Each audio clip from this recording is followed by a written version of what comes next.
মানুষের বেড়ি এনে অত্যাচার করা যাবো। অত্যাচার তো করা যাবো না, গোটা দেখো না। কাটো 1 2 3 গো স্টার্ট।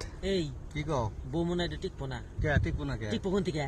বউ রাইতে উঠে পোলাক কইতেছে চুমা খাও পোলাই কইতেছে যে তোর মুখ দিয়ে যে গোটা এই মুখে বেকারে চুমা খামু। বউ জোর করে ধরে নিয়ে চুমা খাওয়াইলো, পোলাই দিয়ে যে বমি করলো। তাহলে ডেইলি যদি বউ বেকারে ধরে ধরে নিয়ে যদি চুমা খাওয়ায়, পোলাই যদি ডেইলি যাইতে যদি বেকারে বমি করে, তাহলে পোলা আমরে টিকবো? পোলা টিকবো না বউ টিকবো? কথাটা তো একবারে মিশে না। কে মুখে রোগলে অল্প মেডিসিন ওষুধ এনে দিলি তো হেরে যাবো গা। আর চুমা খাওয়ানোর কোন দাম তা ওইটা? আমি যে বুড়ো হয়ে গেছি সেরিগালের থেকে, তোমাকে কোনদিন কইছিলাম না আমাকে চুমা খাও? না উপজাস না খাইছাও। ওই চ্যাংরা গেলে কথা মনে করো। আমি উপজা কই তোমাকে বলে, তুমি আমাকে বলে উপজা কামড়াইছাও।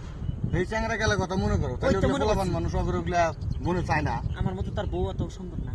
আমার তো হাম তুই টপটপা এখনো বুড়ি হয়ে গেছি গে, ঘরের মধ্যে যে দাঁড়িয়ে একটা ঘষা না দিলি তোমার হয় না। তাই